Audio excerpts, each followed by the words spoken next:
Hello friends, infinite Green's में आपका स्वागत है। ये देखिए फ्रेंड्स, एडेनियम के प्लांट पर जो मेरे सीड पॉड हैं वो पूरी तरह से मैच्योर हो चुके हैं। देखिए एकदम ड्राई हो चुके हैं ये। तो हम सब लोगों को कई बार बड़ा कन्फ्यूज़न होता है कि कब हमें एडेनियम के सीड्स ग्रो करने चाहिए।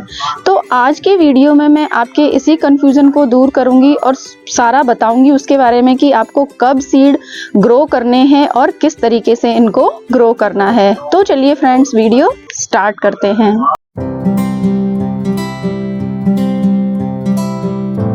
फ्रेंड्स, जब आपके एडेनियम के प्लांट पर सीड पॉड बने तो सबसे पहले तो आप जब वो थोड़ा सा मैच्योर हो जाए तो उस तरीके से आप धागे से उसको इस तरीके से पूरा बांध दीजिए। नहीं तो क्या होगा, जो आपका सीड पॉड है वो मैच्योर होके ड्राई हो जाएगा और इस तरीके से वो अपने आप ही वो फट जाते हैं। जैसे देखिए ये वाला फट गया है।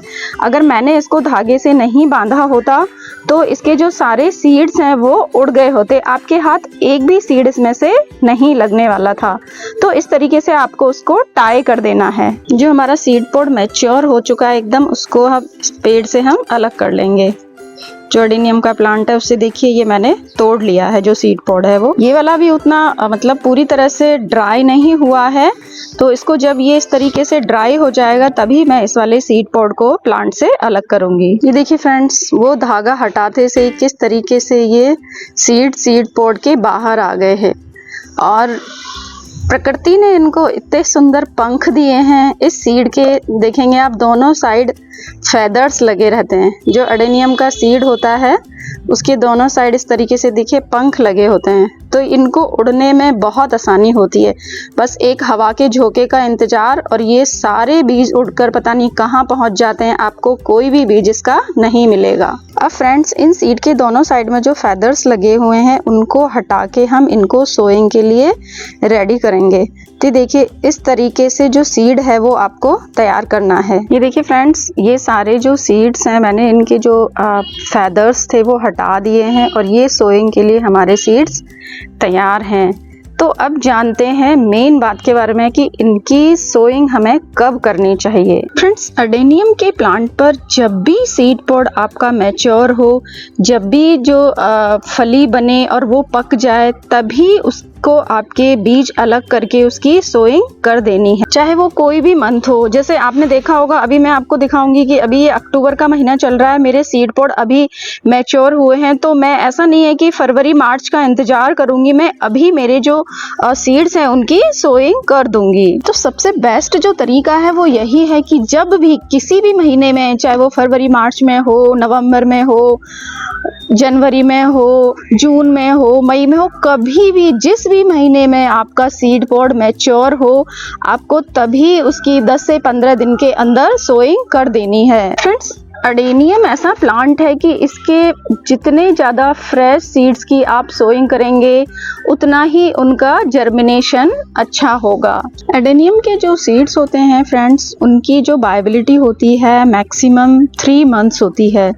उसके बाद ये अपनी जो जर्मिनेशन की पावर होती है, जो वायबिलिटी होती है, उसको ये खोने लगते हैं। तो अच्छा है कि जितनी जल्दी फ्रेशली हार्वेस्टेड सीड्स को आप अगर ग्रो करेंगे तो वो उतना ही अच्छा रिजल्ट आपको देंगे। फ्रेंड्स, एडेनियम के जो सीड्स हैं उनकी सोइंग से पहले एक छोटा सा काम हमें करना है इनके साथ। इनको आपको पानी में ओवरनाइट के लिए सोक कर देना है। अगर आपके पास फंजीसाइड है तो आप इस तरीके से फंजीसाइड थोड़ा सा पानी में घोल के और रख लें और अपने सीड्स को उसमें सोक करें। अगर आपके पास फंजीसाइड नहीं है तो आप सिंपल पानी में भी इनकी सोकिंग कर सकते हैं। फंजीसाइड में सोक करने का ये फ़ायदा होता है कि हमारी जो सीड्स हैं उनमें फंगस की प्रॉब्लम नहीं आती है। ओवरनाइट के लिए हमें इनको सोक करना है।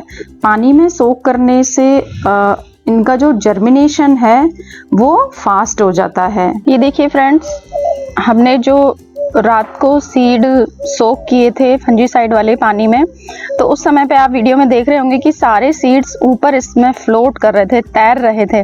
लेकिन अभी आपको एक सिंगल सीड इसमें दिखाई दे रहा होगा तैरता हुआ, बाकी सारे सीड इसमें नीचे बैठ चुके हैं। ये देखिए नीचे।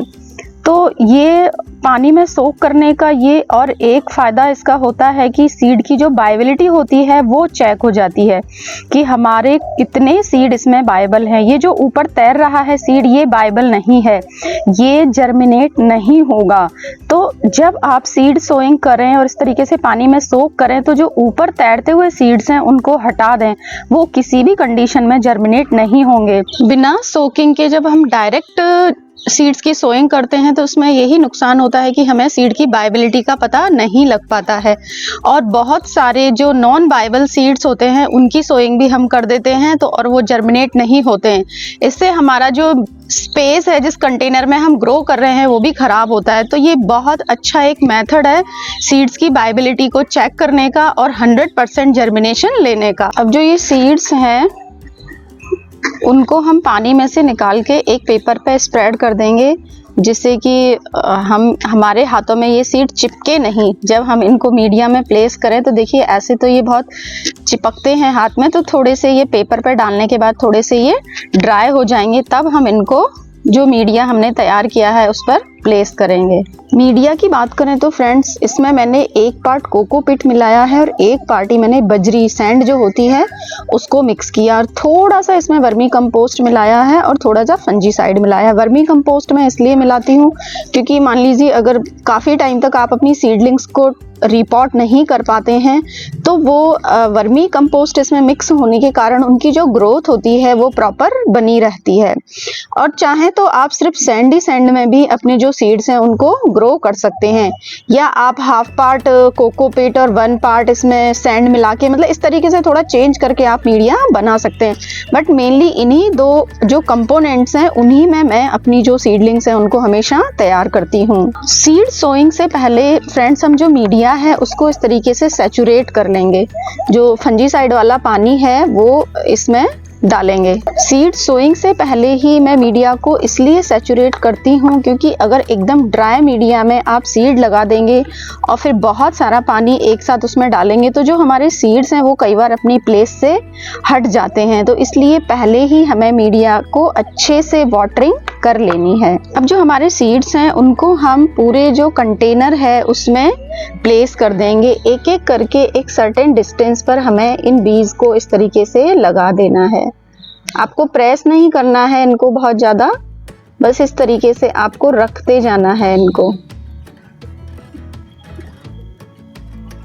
ऐसे ही सारे सीड्स को हम इस पर प्लेस कर देंगे मीडिया पर।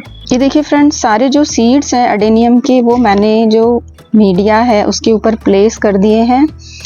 अब इनके ऊपर हम जो मीडिया हमने बनाया था सीड लगाने के लिए उसी सेम मीडिया की एक पतली सी लेयर इनके ऊपर इस तरीके से लगा देंगे। बहुत ज़्यादा मोटी लेयर नहीं लगानी है, पतली सी एक लेयर जिससे हमारे जो सीड्स हैं वो कवर हो जाएं, इस तरीके से लगा देंगे। तो देखिए फ्रेंड्स, कितनी अच्छा जो सीड पॉड था वो मैच्योर हुआ कि उसके जो सारे सीड्स थे वो वायबल थे। कई बार ऐसा होता है कि जो सीड पॉड बनते हैं लेकिन उनमें जो सीड्स होते हैं वो सारे सीड्स काम के नहीं होते हैं। मीडिया की पतली सी लेयर लगाने के बाद हम एक बार और इनकी वाटरिंग कर देंगे। तो अभी हमें ज़्यादा पानी नहीं डालना है, हल्का सा जो ऊपर लेयर लगाई है हमने उसी को गीला करना है क्योंकि हम जो मीडिया है उसको पहले से ही वाटरिंग अच्छे से कर चुके हैं। ये फ्रेंड्स, हमारे जो सीड्स हैं वो लग चुके हैं। अब इस कंटेनर को हमें किसी शेडी एरिया में प्लेस कर देना है और 4 से 5 दिन में या 6 से 7 दिन में, वो कई बार डिफरेंट रहता है जर्मिनेशन का टाइम, हमारे जो सीड्स हैं वो जर्मिनेट हो जाएंगे। फ्रेंड्स, जो मीडिया है उसको भी हमें चेक करते रहना है कि ये एकदम ड्राई नहीं होना चाहिए। अगर आपको लगे कि सीड अभी जर्मिनेट नहीं हुए हैं और मीडिया बिल्कुल ड्राई नज़र आ रहा है तो इसकी हमें थोड़ी थोड़ी सी मिस्टिंग कर देनी है। मतलब सीड जर्मिनेशन तक हमें इसका जो मॉइस्चर है वो मेंटेन करके रखना है।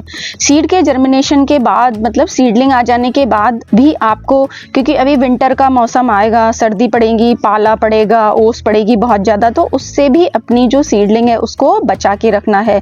किसी कवर्ड एरिया में से ऊपर से इस पे ओस की बूंदें ना पड़े सीडलिंग्स पर, उससे हमें इसको बचा के रखना है। हाँ, दिन में आप इसको डायरेक्ट धूप में रख सकते हैं, क्योंकि अभी जो धूप होगी वो सर्दियों में बहुत तेज नहीं होती है, तो वो हमारी सीडलिंग्स के लिए सही रहेगी। तो फ्रेंड्स, जब आपके गार्डन में, आपके एडेनियम पर सीड पॉड मैच्योर हो, आप तभी ही उसको सोइंग करें, उसके बीजों को लगा दें, तो सबसे अच्छा रिजल्ट आपको मिलेगा, बजाय कि आप बारिश के मौसम का इंतजार करें या फरवरी मार्च का इंतजार करें। फ्रेंड्स, मैंने जो बीज लगाने का तरीका आपको बताया है, अगर आप उसी तरीके से जो एडेनियम है उसके सीड्स को लगाएंगे तो मैं इस चीज़ की गारंटी देती हूँ कि 100% रिजल्ट्स आपको अपने सीड्स के मिलेंगे।